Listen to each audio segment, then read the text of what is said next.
So, this is the semi-finals match, the Houston Hawluchas versus the Baltimore Corviknights. Now, these players have played each other in the regular season before, and when you see here on the screen, Tay did come victorious. So, let's see if Julia was able to switch it up enough to pull out a win, or if Tay will continue the streak and move on to face Ben in the grand final for that 1-2 matchup or that 1-3 matchup.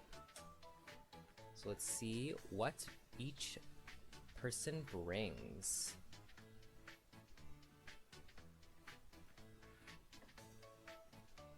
And we see that Inteleon, Garchomp, Blaziken, Galarian Moltres, Obstagoon, and Metagross on the Houston Hawluchas side. And for the Baltimore Corviknights, we see the Audino and the Frostmoth. One new Pokemon. And Frostmoth has come in team preview, but has never shown up in game. So, look, Audino gets Trick Room. Maybe Julia's gonna try for a Trick Room mode here. Who knows? It's very awkward to set it up because she doesn't have, my apologies, she doesn't have any fake out or redirection. And let's see if that's what she'll go with. Blaziken having that Lumberry, probably for Prankster Thunderwave from Klefki, which doesn't even show up.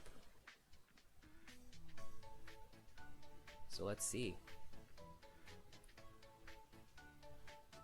We also see, you know, the bread and butter of Julia's team, the Chance the Cinderace, Scafey the Cinccino, the Inteleon, and the Naganadel. So for a really decent fast mode as well. So let's see if Tay can set the speed for this match, or if it will be Julia.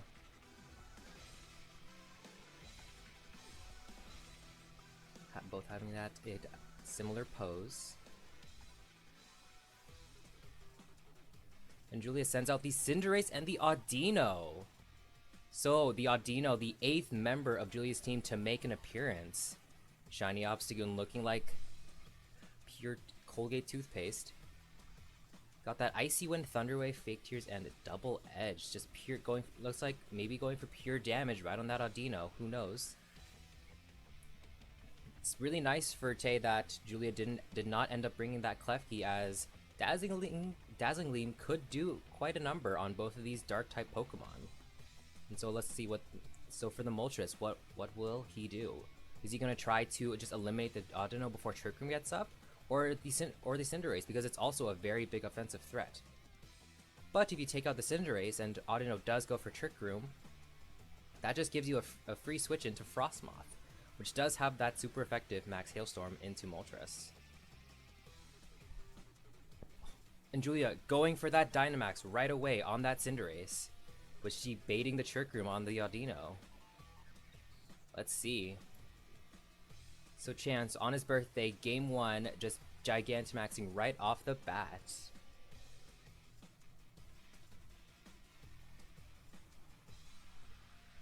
And of course, we see that Moltres going for its Dynamax button itself. Does Julia maybe have Max Flutterby on the Cinderace to hit that Obstagoon with really big damage and bring down the Moltres' special attack?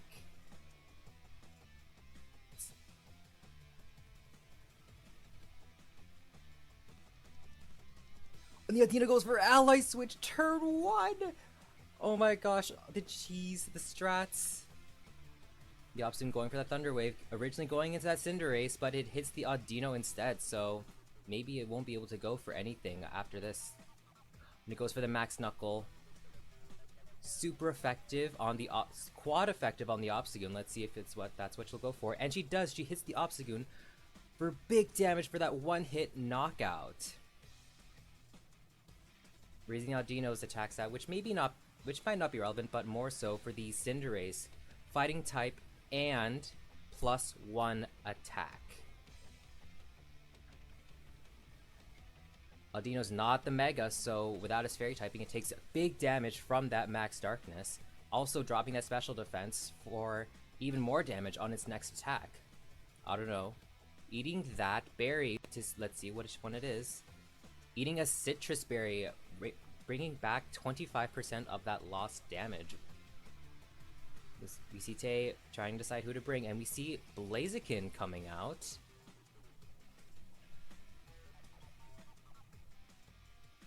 Blaziken having super effective damage on that Audino, but opting to go for a detect. Maybe trying to predict a max airstream off the Cinderace, so Julia can try to offset this possible speed boost from the Blaziken. And Tay trying to decide what to go for. Gotta try to read if Julia will go for the ally switch, if it even will go off because of that paralysis. Trying to decide, it's very tricky, and going for option to go for that max airstream into the Cinderace. Audino going for that helping hand, not that ally switch. Let's see. Yeah, Blaziken going for the detect. Let's see if the Cinderace will go into the Blaziken. G-Max Fireball looks like it's going into that Moltres possibly, with a super big 160 base damage move. +1. And Moltres, it lives on 4 HP! And if that Cinderace is not a Assault Vest, it could just go down to this +1 max airstream, since it's at -1. Ooh! And the Cinderace also living on just a sliver. Blaziken's detect appears to be wasted, but it also was the safer play, and unfortunately because of the Life Orb, Moltres will go down for its efforts, but bringing that Blaziken up to +2 with its own speed boost, so it's definitely outspeeding. And it's definitely the fastest thing on the field. Metagross coming out now. Yeah, that Moltres. Oh, sorry, go ahead. That Moltres may be out, but it already did like a whole lot of work against my Cinderace. Mm-hmm. Just not expecting Moltres to survive the fireball at that point. Yeah, it was stab +1 and helping hand boosted. Yeah, sorry. I had pretty much the same reaction as. Yeah, it just shows just how bulky Moltres can be. Like, and just with its own berserk, it shows why it's been so prevalent in VGC lately. So let's see how Tay can bring this back. He has done quite a number on both the Cinderace and the Audino, but hasn't been able to take out Amon yet. But with the Earthquake on the Blaziken, on the Blaziken into that critical hit on Cinderace, probably didn't matter. However, it's still enough to take out the Cinderace before it can do any more damage. And even though it isn't, and it's not a super effective hit, so the Iron Hand does not KO the Audino, but Paraflinch coming in clutch, and the Audino is not able to attack. It was definitely the slowest thing on the field, so who knows what could have gone for. Maybe it was going for Trick Room, maybe it wasn't. I would say it was going for Trick Room because we see that Frostmoth against a Fire and a Steel type. Probably not the best for it. Maybe it has Ice Scales only helping boost its special defense, not its physical defense, which is unfortunately for her what Tay has decided to bring here. So Tay trying to see if Audino maybe going for a ally switch. Maybe trying to predict that. Going for the Earthquake, going for the spread damage just to guarantee KO that Audino before it can get any possible Trick Room stuff off. Oh no, he's going back. Going for the super effective Flare Blitz into the Frostmoth, and the Metagross going for Rock Slide, both 4 times effective hits on the Frostmoth. Audino going for that helping hand. Let's see if it can survive this double onslaught of 4 times effective attacks. No, it wasn't. It wasn't able to even take one. That poor Frostmoth. Its debut battle, and it just gets O-code before it was able to do anything. And that Rock Slide from the Metagross going to hit the Audino and take it out. It's been on the field for a long time, so honestly, it was a decent battle for Audino's debut. Let's see what the last Pokemon, and it's that Inteleon. Possibly crit Teleon, but unfortunately for it, its frailer side is possibly not enough to withstand this onslaught from both the Blaziken and the Metagross. Blaziken going for that close combat. Is that enough to KO? Inteleon has that Focus Sash, it seems. Oh no, it doesn't have the Focus Sash. It just lives on maybe 1 or 2 HP. Going for that critical hit snipe shot into the Metagross position. It is fire starter versus water starter, and normally the water starter would have the advantage, but Blaziken having that speed boost just lying on the field definitely outspeeds this Inteleon. No speed ties here, and Inteleon going for the protect, maybe trying to PP stall. The Blaziken might have to get a bit more lucky to pull that off. But honestly, it was definitely a better game for the Baltimore Corviknights as opposed to their last attempt. So we definitely see some improvements here. We see some new teammates, and that win is going to go to the Houston Hawluchas with a 1-0 victory. That Blaziken pulling it out through in the end.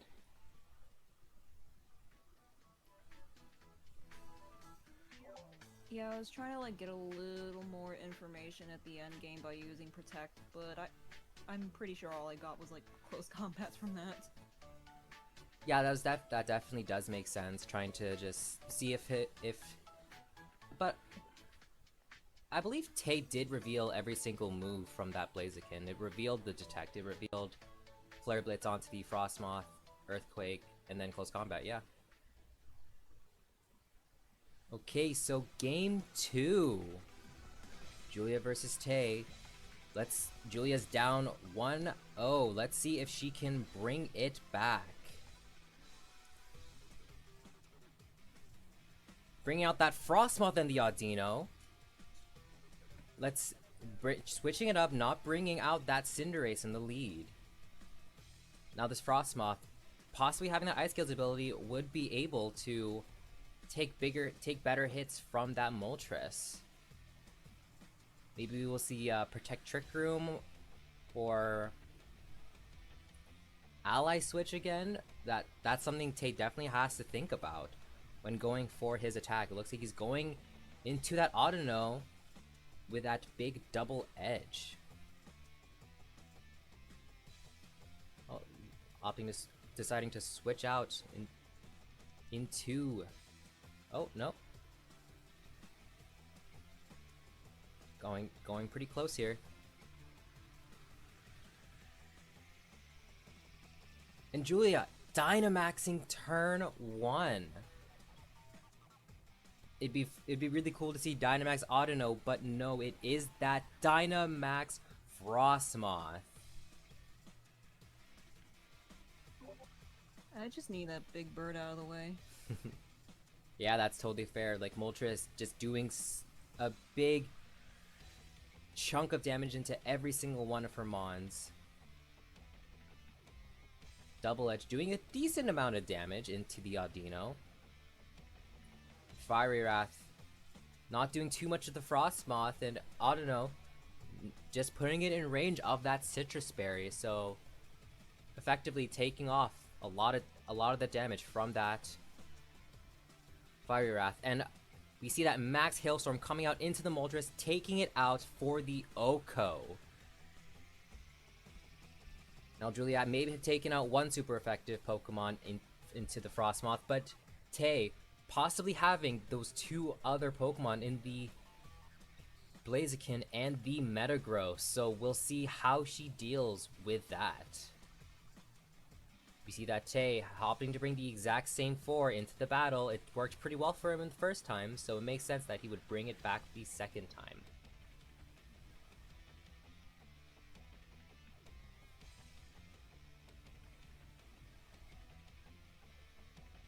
Tay's definitely taking his time and brings out that Metagross. Obstagoon living one turn longer than it has last game, and it's, as you see, it's choice locked into Double Edge. So opting to go right into that Audino.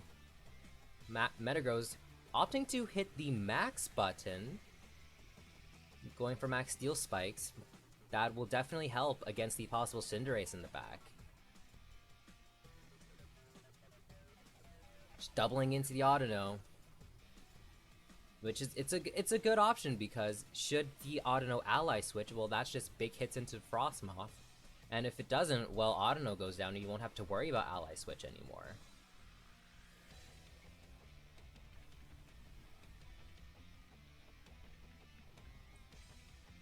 I don't know, going for that helping hand once again, not the ally switch. So let's see if Double Edge can take out this Audino. And it isn't, it lives on red, on just a little bit of HP. And the Frostmoth, faster than the Metagross. Going for the max Flutterby, opting to lower the Obstagoon special attack, which isn't exactly irrelevant here, and Clear Body preventing any sort of stat drop from the Metagross. The Max Steel Spike raising the Obstagoon and the Metagross's defense, and more importantly, taking out that Audino from the field.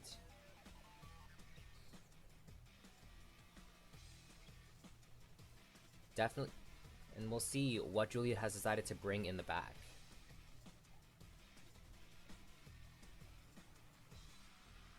But this is definitely, yeah, it's the Cinderace. I think that's a good option. It has super effective hits both into the Metagross and the Obstagoon. And so, but the Obstagoon does have that choice Scarf. So possibly can outspeed the Cinderace. Just opting to go for damage, that makes sense. Especially maybe if Cinderace going for the high jump kick and misses, will just do big damage to itself on top of the Double Edge. And typically we've seen Julia use Assault Vest Cinderace, so it might not even have Protect. Metagross only deciding to use that using its turn of max to switch out into the Blaziken. That's not something you see often in VGC. Typically, people would want to use all 3 turns of their Dynamax, but in fear of that Pyro Ball, he switches into the Blaziken. And Double Edge doing so much damage into the Cinderace. Let's see what Julie decided to do. And it is that Pyro Ball, but is it into the Metagross slot? And Tay predicts correctly, Pyro Ball doing pretty decent damage into the Blaziken. And Max Flutterby, again, into the Obstagoon, and it gets the knockout. Blaziken. I was predicting a double up into Metagross there, which is why I switched into Blaziken. Yeah, that's what I was thinking. If it was a Max Flutterby into the Blaziken slot, that would have been a pretty much perfect switch. Especially seeing Metagross with that Assault Vest couldn't have protected. If I believe if you had Max Guard, you definitely would have gone. You could have gone for it there, but you gotta make do with what you have. And so Dynamax is over on both sides of the field. Julia is up 3 Mons to Tay's 2, and both Mons have taken pretty decent damage, and Julia having 1 completely healthy Pokemon in the back. Cinderace going for that Pyro Ball, but Metagross avoids it. That's big. That's a big miss. Baby, no! And the Frostmoth, it was doing so much work, but unfortunately, it just couldn't stand up to that quad effective physical Flare Blitz, and Rock Slide, because Cinderace stayed a Fire type, is going to unfortunately knock it out. From the range of health the Metagross was at, the Cinderace might have been able to take it out. It didn't get it lost its Steel Spike boost, and Cinderace does definitely have a hefty attack stat, so maybe it could have.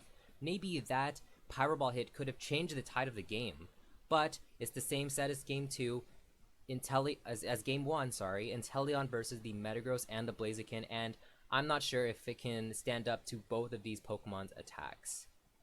Inteleon might be able to take out one Pokemon, but what about the other?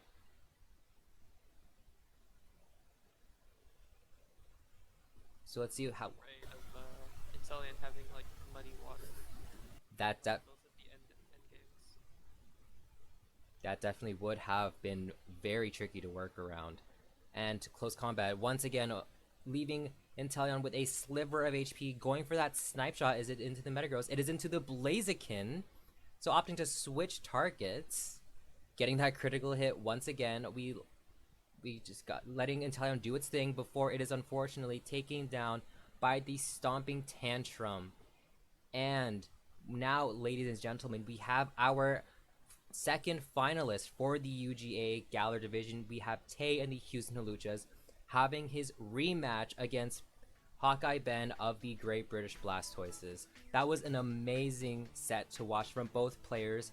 We finally got to see Julia use that Audino, and Tay just even with this new Pokemon, this new addition to the mix, was able to still pull out a very nice 2-0 victory once again to take this title. Thank you for watching, and we will see you for the final.